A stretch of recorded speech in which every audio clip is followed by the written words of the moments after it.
Everyone, আমরা জানি 2023 এবং 24-এর অর্ধেক পর্যন্ত মেগাস্টার শাকিব খানের রাজত্ব গেল। তো এবার আমাদের প্রশ্ন হলো 2024-এর বাকি অংশ এবং 2025-এর বাকি অংশ কার রাজত্বে যাবে। তো আজকের ভিডিওটি এখান থেকে শুরু হবে। তাহলে আর দেরি কিসের, চলুন আপকামিং কিছু দরদ এবছরই মুক্তি পাবে সিনেমা হলে। বর্তমান পরিস্থিতির কারণে মুক্তি দেওয়া যাচ্ছে না দরদ। এটি একটি প্যান ইন্ডিয়ান ফিল্মস। এটির পরিচালনা করেছেন ডিরেক্টর অনন্য মামুন এবং প্রযোজনা করেছেন SK movies, one all movies এবং এখানে অভিনয় করেছেন রাহুল দেব, মেগাস্টার শাকিব খান, পায়েল সরকার, সোনাল চৌহান। এই মুভিটি এবছরে মুক্তি পাচ্ছে যে কোনো সময়। চলমান পরিস্থিতির কারণে এই মুভিটি মুক্তি দেওয়া যাচ্ছে না। হয়তো এটা সেন্সর বোর্ডে জমা দেওয়া হয়েছে, খুব শীঘ্রই এটি মুক্তি পেতে চলেছে। এবার নাম্বার 2, শের। এটাও প্যান ইন্ডিয়ান মুভি। এটার পরিচালনায় পূর্বের মতো অনন্য মামুনি আছে এবং এটার প্রযোজনায় এসকে মুভিজ এবং ভারতের বড় বড় কয়েকটি প্রযোজনা প্রতিষ্ঠান। বাজেট ধরা হয়েছে 42 কোটি রুপি। আশা করা যায় 2025 সালে এটি মুক্তি পাবে। নাম্বার 3, তুফান 2।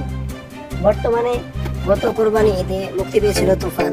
সেটি বাংলাদেশে ইন্ডাস্ট্রি হিট হয় এবং অ্যাকশন মুভির মধ্যে সবথেকে বড় মুভি হয়। এটা পরিচালনার দায়িত্বে ছিলেন রাইহান রাফি। তবে সিনেমার শেষে দেখানো হয়েছে যে এই মুভিটি সিকুয়েল আসছে তুফান 2। এর খুব শীঘ্রই হয়তো ঈদুল আজহা 2025 সালে দেখা যাবে। শেষে অর্থাৎ 4 নম্বরে জেনে রাখছি বরবাদ।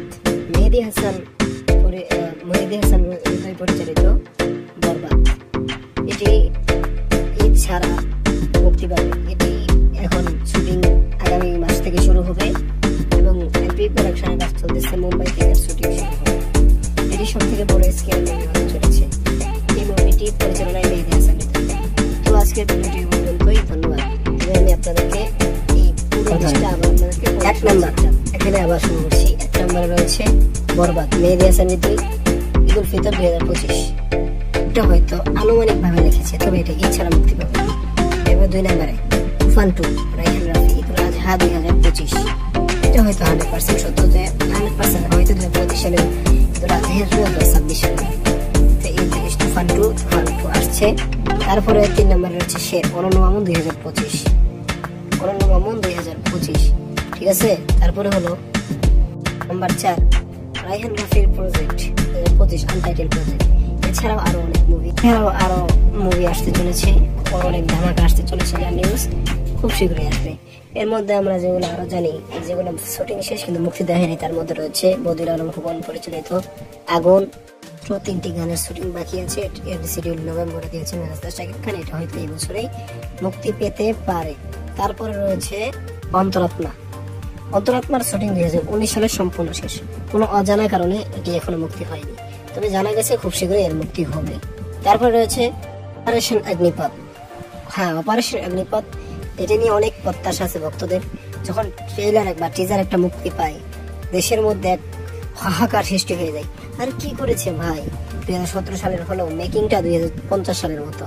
তো এটিও খুব শীঘ্রই শুটিং শুরু হবে। এটির পরিচালনায় আছেন শিকুর রহমান এবং এটি খুব শীঘ্রই মুক্তি পাবে। তারপরে এমনিতে যেগুলা রিউমার শোনা গিয়েছিল যে নবাব সিরাজউদ্দৌলার বায়োপিক কিল মুভির পরিচালকের সাথে, আরো অনেকগুলো। তো আজকের ভিডিওটি এবার যদি ধন্যবাদ।